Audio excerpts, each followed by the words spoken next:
We owe $70 trillion. I understand that, but to walk out a $4 trillion solution, which is basically just a way for the Democrats to avoid dealing with this until 2017. I'm not here to talk about plans to deal with this till 2017. I'm saying we've got a real problem, and I'm tired of Republicans and Democrats who either want Republicans who want to burn the place to the ground, and Democrats, with all due respect, who want to offer a plan that gets it through their end of their second term of their presidency, and then screws me and my kids when it's over. And until we do that, we have to deal with the extraction that is at foot. It is the reason the financial markets are behaving the way they're behaving. That is a mathematical fact. This is not some opinion. This is a mathematical fact. Tens of trillions of dollars are being extracted from the United States of America.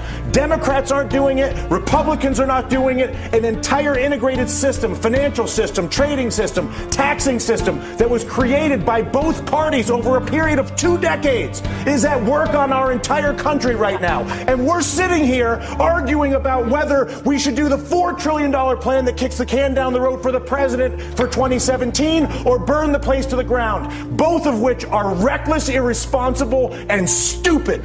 And the fact of the matter is, until we actually, and I'm sorry to lose my temper but I tell you what, I've been coming on TV for 3 years doing this. And the fact of the matter is that there's a refusal on both the Democratic and the Republican side of the aisle to acknowledge the mathematical problem, which is that the United States of America is being extracted. It's being extracted through banking, it's being extracted through trade, and it's being extracted through taxation. And there's not a single politician that has stepped forward, Susan, to deal with this. But there's only one right now. The leader of the free world, whether you like it or not, the president of the United States is arguably one of the most powerful individuals we have out there. But and Susan, he's our what you're saying is exactly the point that Dylan is making. It's not about one guy. It's about all of them. No, I actually disagree. I think Dylan's saying it isn't about one guy. It is about one guy. What would you like him to do? I would like him to go to the people of the United States of America and say, people of the United States of America, your Congress is bought. Your Congress is incapable of making legislation on health care, banking, trade, or taxes because if they do it, they will lose their political funding and they won't do it. But I'm the President of the United States, and I will have a country that is run by a bought Congress. So I'm not going to work with a bought Congress and try to be Mr. Big Guy. I'm working with the bought Congress. I'm going to abandon the bought Congress like Teddy Roosevelt did, and I'm going to go to the people of the United States and I'm going to say, you've got a bought Congress.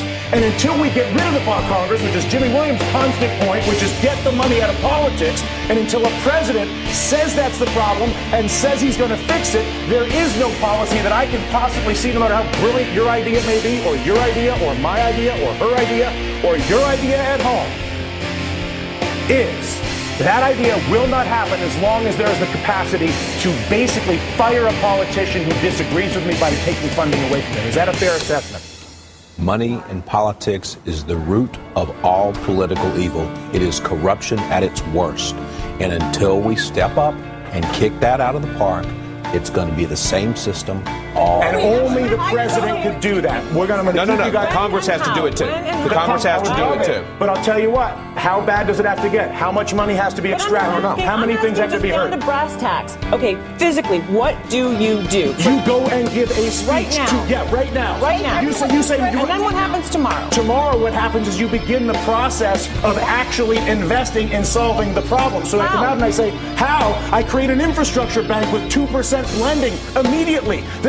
Once I explain to people the problem, once I explain to you have cancer, once you understand how screwed up your trade, tax, and banking policies are, believe me, you will have no issue when I incorporate an infrastructure bank that I fund with repatriated offshore money that I bring in and then use to create 2% direct lending to every business in America. Because when you realize that the banking system is fully corrupt and defrauding us, and I come out and say that, which is what I want my president to do, that at that exact moment I say, you know what, we got a screwed up situation here, people.